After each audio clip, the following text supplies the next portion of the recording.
Assalamualaikum warahmatullahi wabarakatuh. Perkenalkan, nama saya Afif Trinasuha dari kelas Fasilkom, program studi Teknik Informatika. Di video kali ini saya akan menjelaskan TB2 saya dari matkul Pendidikan Anti Korupsi dan Etik UMB tentang profesi dari dosen pengempu Abdul Rahman. Langsung saja ke materinya. Untuk pembahasannya saya akan menjelaskan tentang pengertian profesi sebagai citra diri, dan need for assessment. Profesi menunjuk kepada sesuatu pekerjaan oleh pelaku agar dasar suatu janji publik dan sumpah bagi mereka akan menjalankan sebagaimana semestinya. Seseorang dikatakan profesional jika orang tersebut dapat mengerjakan sesuatu pekerjaan dengan baik dan dapat memuaskan orang, melakukan sesuatu sebagai pekerjaan pokok, bukan sekedar mengisi waktu luang, dan pekerjaan tersebut menjadi sumber penghasilan kehidupan yang memerlukan keahlian, pemahiran, dan kesenangan. Dalam pengembangan diri untuk menjadi seseorang yang profesional di dalam bidangnya, ada baiknya jika kita mempelajari dulu aspek-aspek dasarnya. Dalam membangun profesionalitas diri sebagai individu yang kompeten dalam bidangnya dan menjadikan profesi sebagai citra dirinya di zaman yang semakin maju dan persaingan semakin ketat. Banyak orang yang gagal meraih cita-citanya karena tidak memiliki need for assessment di dalam hidupnya, yang mana kebutuhan tersebut merupakan kebutuhan utama dalam pengembangan diri.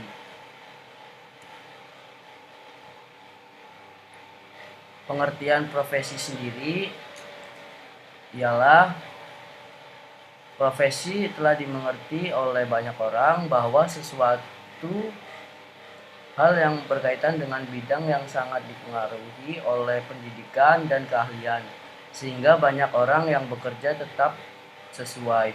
Tetapi dengan keahlian saja yang diperoleh dari pendidikan kejuruan juga belum cukup disebut profesi, tetapi perlu penguasaan teori sistematis yang berdasarkan praktek pelaksanaan dan hubungan antara teori dan penerapan dalam praktek. Kita tidak hanya mengenal istilah profesi untuk bidang-bidang pekerjaan seperti kedokteran, guru, militer, pengacara, dan semacamnya, tetapi meluas sampai mencangkup pula bidang seperti manajer, wartawan, pelukis, penyanyi, artis, sekretaris, dan sebagainya. Sejalan dengan itu, menurut De George, timbul kebingungan mengenai pengertian profesi itu sendiri sehubungnya dengan istilah profesi dan profesional. Kebingungan ini timbul karena banyak orang yang profesional tidak atau belum tentu termasuk dalam pengertian profesi.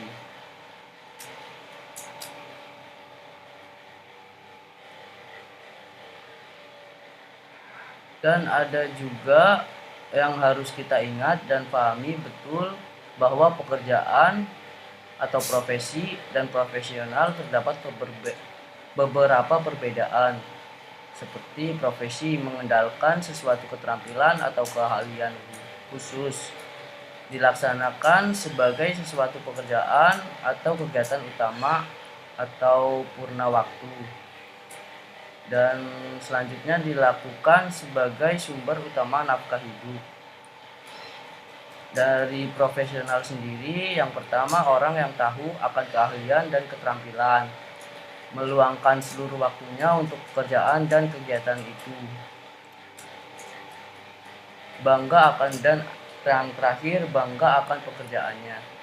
Ciri-ciri profesi sendiri secara umum ada beberapa, yaitu adanya pengetahuan khusus yang biasanya keahlian dan keterampilan ini dimiliki bakat pendidikan, pelatihan, dan pengalaman yang bertahun-tahun. adanya kaidah dan standar moral yang sangat tinggi. Misalnya, hal ini biasanya setiap pelaku profesi mendasarkan kegiatan pada kode etik profesi. Yang ketiga, mengabdi pada kepentingan masyarakat. Artinya setiap pelaksana profesi harus meletakkan kepentingan pribadi di bawah kepentingan masyarakat. Dan yang terakhir, ada izin khusus untuk menjalankan sesuatu profesi. Setiap profesi akan selalu berkaitan dengan kepentingan masyarakat, di mana nilai-nilai kemanusiaan berupa keselamatan, keamanan, kelangsungan hidup, dan sebagainya. Maka untuk menjalankan sesuatu profesi harus terlebih dahulu ada izin khusus. Untuk materi selanjutnya, profesi sebagai citra diri. Dalam pembahasan mengenai profesi sebagai citra diri, ada baiknya kita mengetahui apa itu yang dimaksud dengan citra diri. Sebagai contoh, banyak kasus yang beredar seperti pernah politikus meluncurkan buku dan kunjungan ke daerah atau mengiklankan diri di televisi.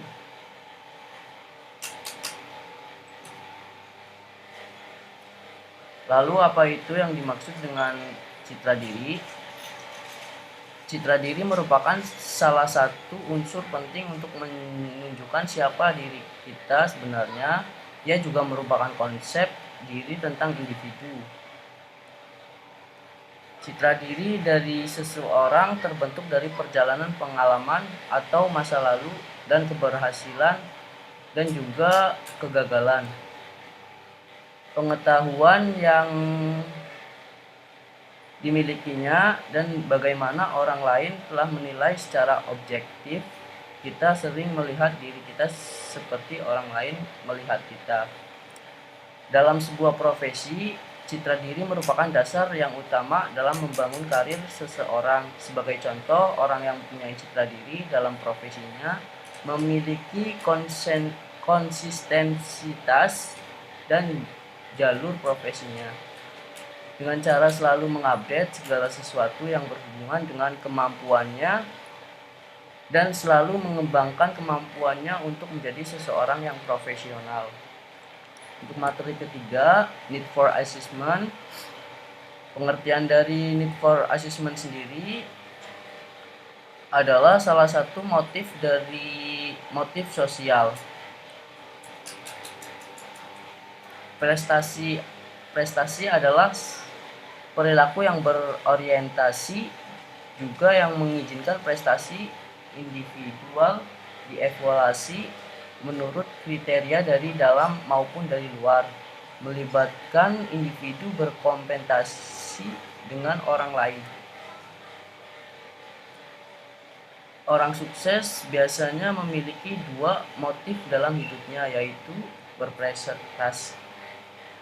Satu, memotivasi berkompetensi yang kuat, motivasi berprestasi.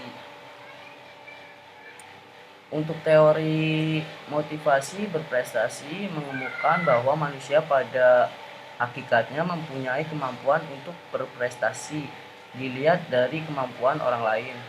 Teori ini memiliki sebuah pandangan asumsi bahwa kebutuhan untuk berprestasi itu adalah suatu yang berbeda dan dapat dibedakan dari kebutuhannya masing-masing.